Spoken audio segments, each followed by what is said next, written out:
सच्चिदानंद रूपाय विश्वोत्पत्त्यादि Hathaway तापत्रय विनाशाय श्री कृष्णाय वयम। श्री कृष्णाय वयम।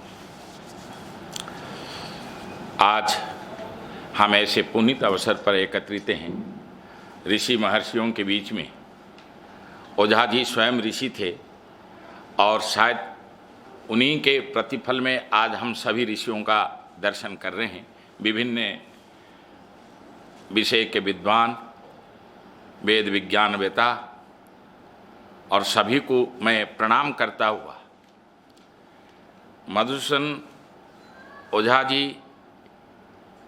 इतने महान व्यक्तित्व और जिन्होंने जो वेद में निहित जो विज्ञान को उन्होंने प्रचार प्रसार किया और अपनी लेखनी के माध्यम से उन्होंने उसको बताने का भी प्रयास किया, हम सब उनके लिए कृतज्ञ हैं।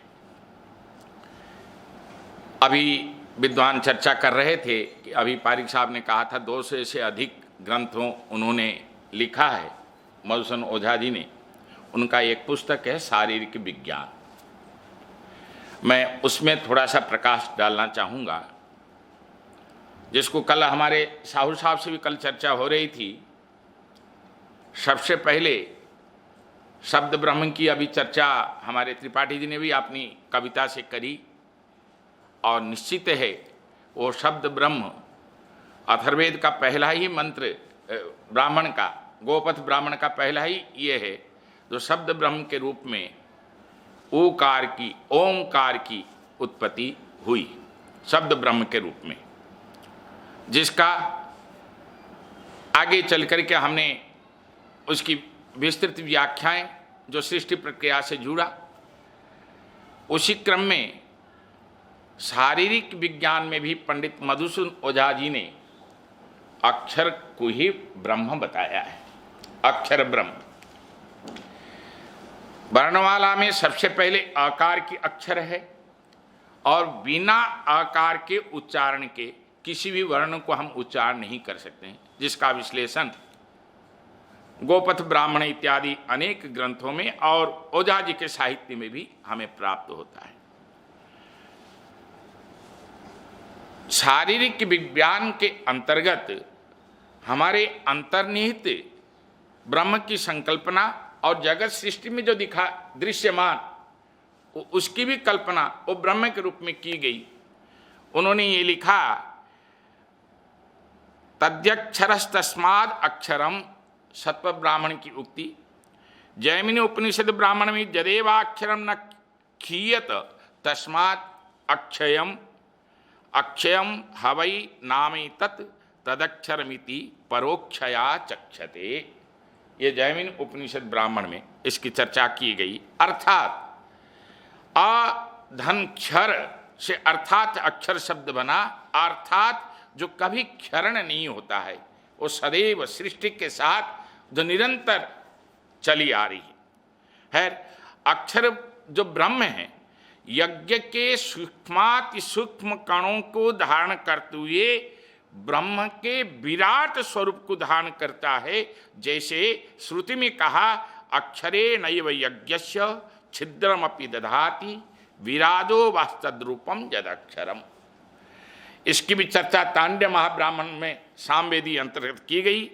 ब्रह्म दर्शन आदि वेदांत शास्त्रों में 3 प्रकार की पुरुष की चर्चा की गई, और जिनको क्रमशः अव्यय, अक्षर एवं क्षर पुरुष कहा जाता है, जिसकी चर्चा मधुसूदन ओझा जी ने अपनी शारीरिक विज्ञान में किया है। अव्यय भी एक पुरुष है, जिसकी चर्चा हम एक अलग से करेंगे। अक्षर ब्रह्म से यहाँ तात्पर्य अव्यय पुरुष का अमृत भाग, जो अदृश्य है, जो कभी क्षय नहीं होने वाला है, उसका जो अमृत भाग है वो अक्षर पुरुष है। हाँ, अक्षर से पहले पूर्व अव्यय भी है।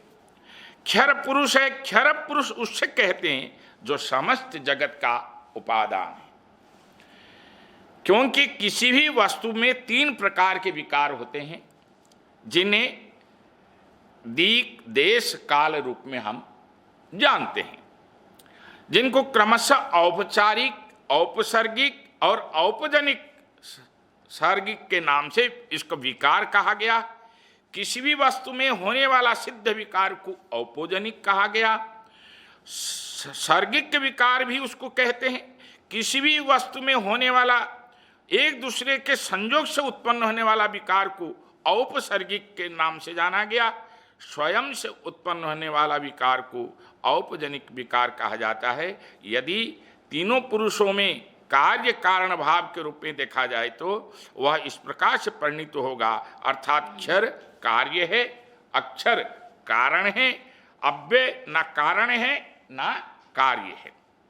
सुख दुख का अनुभव अक्षर एवं क्षर से ही होता है, अव्यय से नहीं होता, न कि अव्यय पुरुष। एतदर्थ छांदोग्य उपनिषद में इसका उदाहरण दिया मधुसूदन ओझा जी ने, न वै सशरीरस्य ततः प्रिया प्रियोरपहति रस्ति अशरीरम वा वसंतम ना प्रिया प्रिये स्पृशतः। आगे फिर क्या कहते हैं, यूं भी देखा जाए जो दिखाई देता है वह क्षर है, जो दिखाई दे रहा है वो क्षर है, क्योंकि उसमें अक्षर है। उसी अक्षर में भी अव्यय है। क्षर अन्न एवं अक्षर भोक्ता है। क्षर भोग्य अक्षर भोक्ता है। क्षर भोक्त अक्षर के संयोग से ही, इन दोनों के संयोग से वह अव्यय है। एतदर्थ इसे आवपन शब्द का प्रयोग किया। अयम वै भूलोको आवपनम महत्। ये इसकी चर्चा तैत्तिरीय संहिता में की गई, अर्थात जिसकी चर्चा मधुसूदन ओझा जी ने बहुत सुंदर ढंग से की है। अर्थात यह भूलोक तीनों पुरुषों के संयोग से महान है। ज्ञातव्य है कि क्षर पुरुष किससे उत्पन्न न होकर बल्कि स्वयं ही उत्पन्न होता है।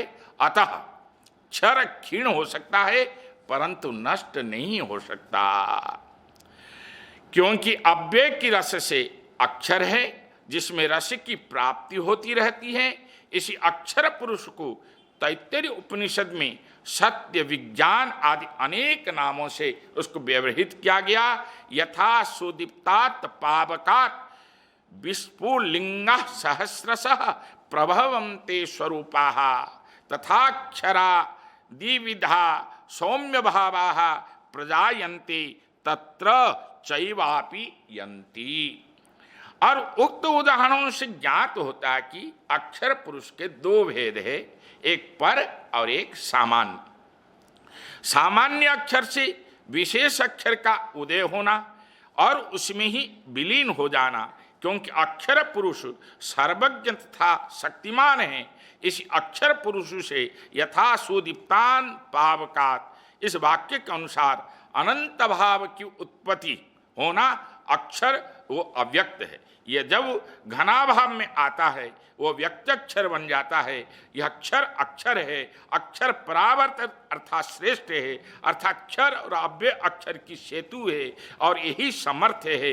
एतदर्थ वह ईश्वर है, क्योंकि अक्षर भोक्ता ना होकर निष्काम भाव रूप में अवस्थित रहता है। जैसे सूर्य सर्व कर्म को संपादन करते हुए कर्म फल का भोक्ता नहीं बनता, वही स्थिति अक्षर पुरुष का है, जिसको इन्होंने पंडित मधुसूदन ओझा जी ने अपनी जो शारीरिक विज्ञान नाम के पुस्तक में इसको वैज्ञानिक ढंग से प्रतिपादन किया है। कोई भी ऐसा मंत्र नहीं है। गुरुजी तो प्रोफेसर भार्गव साहब यहाँ विराज रहे हैं, वो चर्चा करते रहते हैं। दो विज्ञान की परिभाषा यज्ञम तनुते कर्माणि अपिच, तो कर्म और ज्ञान और उपासना आधारित हमारा वेद का ज्ञान है और इन तीनों से हम परे नहीं जा सकते हैं। ज्ञान और कर्म तो ठीक है, हम ज्ञान तो प्राप्त कर लें, तदनुकूल उसका आचरण भी हमें आवश्यक है और तदनुकूल उसका उपासना भी आवश्यकता है। और तीनों का समन्वय, ज्ञान और कर्म समन्वय और उपासना की जब तक समन्वय नहीं होगा तब तक हम मधुसूदन ओझा जी को भी नहीं समझ पाएंगे। इसलिए ज्ञान की भी आवश्यकता होगी, कर्म की आवश्यकता होगी और उपासना की भी आवश्यकता होगी। शायद मेरे लिए टाइम हो ही गया। जयतु भारतम। आज मैं उनके जन्मदिन के उपलक्ष्य में मैं ओझा जी के यही मेरा छोटी सी मतलब जो है वेद विज्ञान की चर्चा है और हो सकता है आगे अभी हमें बहुत कुछ काम करने की ज़रूरत है। हम 30 वर्ष लगा दिए, 35 वर्ष लगा दिए, लेकिन अभी तक उनके साहित्य को हम नहीं समझ पाए। ये छोटा सा किंचित एक विचार था, उस विचार को मैंने प्रस्तुत किया। जयतु भारतम, जयतु संस्कृत।